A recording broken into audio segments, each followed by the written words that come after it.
Our next principle is white space, allowing our design to breathe with the use of white space. And what I mean by white space is simply empty space inside of a layout or inside of a design. It's sometimes referred to as negative space. Perhaps you've heard that. So white space allows our design to kind of open up a little bit. It allows it to breathe and relax somewhat.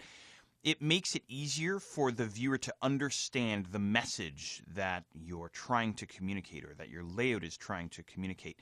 White space also makes a design cleaner, simpler, and as I mentioned just a second ago, easier to understand. White space is very, very much related to our first principle, which is the organization of the information inside of our layouts. And it's also very much related to composition as well. So let's take a look at this. Here's an example that we had earlier. And as you can see, there's a lot of empty space inside this layout. In fact, the entire center area of this layout is completely empty. And perhaps you were looking at this earlier on when I first showed you this, and you thought, geez, there's a lot of empty space there. But it's allowing the design, it's allowing the layout to open up and breathe a little bit. Just because there's empty space inside of a layout doesn't mean that it needs to be filled with something. We want to let the design breathe. And this particular, let's call it a restructuring of the layout, to me anyway, it feels claustrophobic. I feel like I'm literally being choked by this information. And furthermore, this violates our earlier principle about organizing the information, because right away I see you're invited to and then a telephone number, and then you're invited to and then a telephone number. My brain has to filter out and try and organize this information itself. And as I've mentioned many times earlier, it's making my brain work and process to try and figure out exactly what it is that I'm looking at. I didn't even see you're invited to John's surprise birthday, or specifically John's surprise birthday. I saw that you're invited too. So hopefully you understand what I'm saying here. Okay, so why not go with something that's going to be a little bit easier on the eyes, perhaps something like this. Now, this example might not be the absolute best that this layout can be, but it's easily 1,000 times better than the previous example that I just had up on screen for you. Okay? So unless you're going for some kind of a radical, bold, attention-grabbing statement, I would be very leery about cramming your design corner to corner, top to bottom, with as much content as you can. But even this, to me, feels claustrophobic, and I feel like I'm getting choked. Right away, I see use white space, use white space. That's where my eye's drawn to right away. Use white space layouts, use white space layouts. That's what my brain is getting out of this particular layout. So we want to use white space to our advantage. We want to allow it to give our layouts a chance to open up and breathe, as I've said several times already.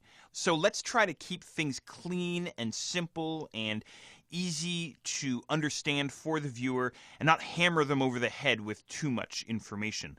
Let's bring order and cleanliness and tidiness to what would otherwise be complete chaos and a complete mess.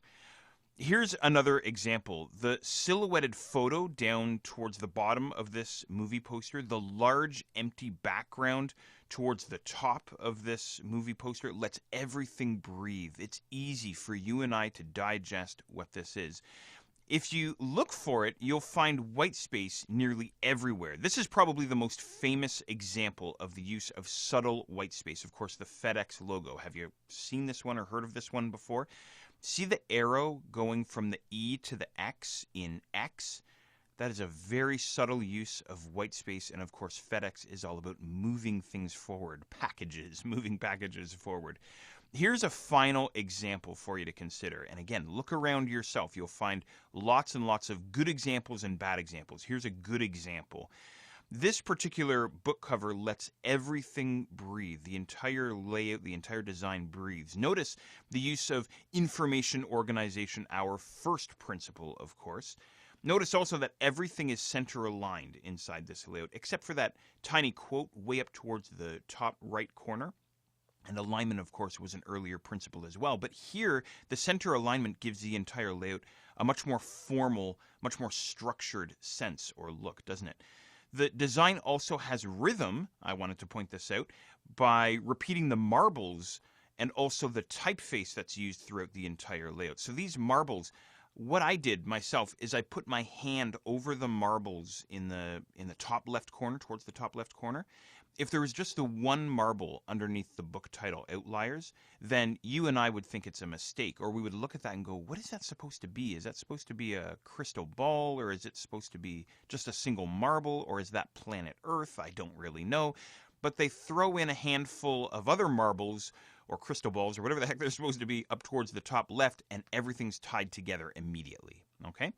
And of course, this layout also uses plenty of white space and contrast, contrast being our next and final principle. Let's go and check it out.